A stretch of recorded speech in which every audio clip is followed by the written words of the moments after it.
It began with silence. Not the kind of silence that suffocates, but the kind that lingers after a perfect line of poetry, the kind that doesn't ask for more because everything has already been said, wordlessly. That's how Tian Xuning and Ziyu stood on the morning of their wedding day, side by side, in front of a cracked window in the old theater where their story began. The curtains, still dusty from forgotten rehearsals, swayed as if applauding them silently. Xuning wasn't wearing a tuxedo. He wore a tailored black linen suit, simple, soft, almost as if he didn't want to look like a groom. Ziyu had no veil, no bouquet. Her dress was off-white, flowing like pages of unwritten poems. Her smile trembled, caught somewhere between disbelief and surrender. They didn't need a crowd. They only needed witnesses who understood. And so, the ceremony was held with only 10 guests, actors from the stage, the playwrights who had read between the lines of their hearts, and the old woman who had run the theater's lighting for 20 years. She cried the hardest, holding onto the chair as if the scene unfolding before her was the final act of a decades-old masterpiece. But the vows, oh, the vows. There were no traditional lines. Tian Xuning took out a notebook, the same one he had written his first bitter poems in, and read aloud. I once wrote of you with venom, dipped my words in betrayal, and sharpened every metaphor to cut through your name. Yet here I am, rewriting you as my salvation. I do not promise to never hurt you again, because I am still a man. But I vow that every scar I cause will be kissed with ink, written down, and healed in truth. With you, I will remain a poet, imperfect, but forever learning your language. Ziyu didn't cry. Not yet. Her turn came, and she didn't open a page. She spoke from memory. You once said I was the comma that broke your sentence. But you never noticed you were the one who taught me to read pain as poetry.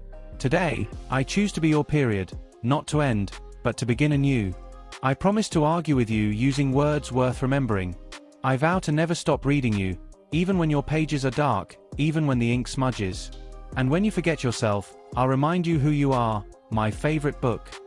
They didn't kiss. Not right away. Instead, they held each other's faces gently, like two people recognizing their reflection for the first time.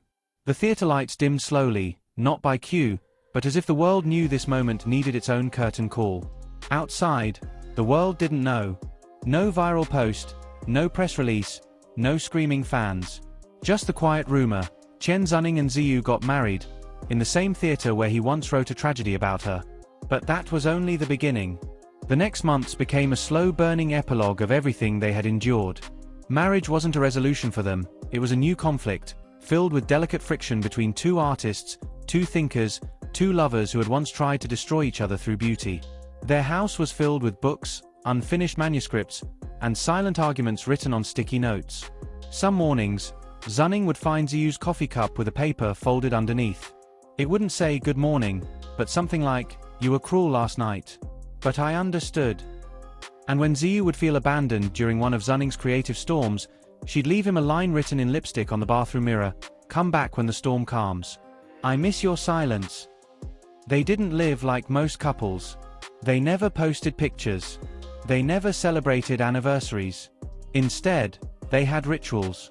Every full moon, Ziyu would read one of Xunning's old poems aloud, and he would listen in silence, sometimes blushing, sometimes flinching. Every year on the date of their wedding, they wouldn't go out to dinner or exchange gifts. They would return to the empty theater and stand on that same stage. Sometimes they'd reenact their vows. Sometimes they'd say nothing at all. But one year, something changed. Ziyu missed the date. Xuning waited in the theater, holding a flower he had picked from the same alley where he used to follow her footsteps years ago. The hours passed. The seats remained empty.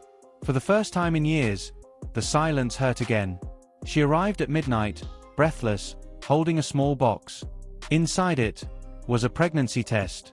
2 lines. That night, they didn't speak in poetry. There were no metaphors.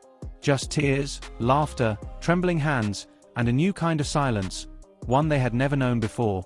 A silence of overwhelming joy. Pregnancy changed Ziyu.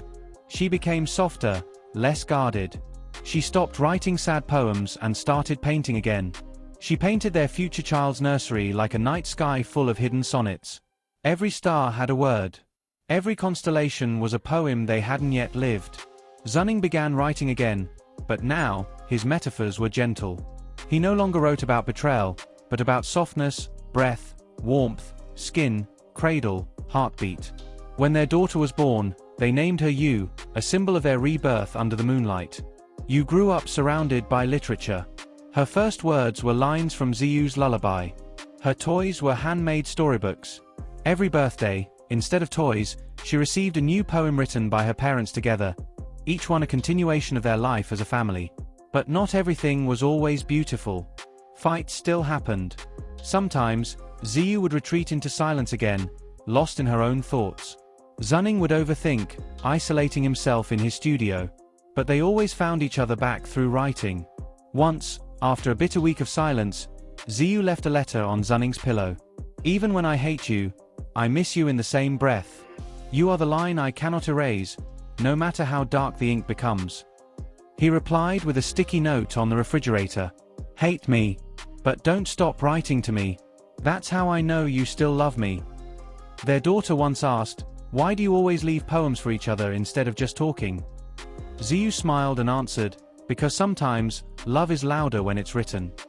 Years passed. One winter, when snow painted the world white, Xuning published a poetry collection titled The Quietest War. It was dedicated to Ziyu. On the cover was a faded photo of the theater stage where they had Wednesday.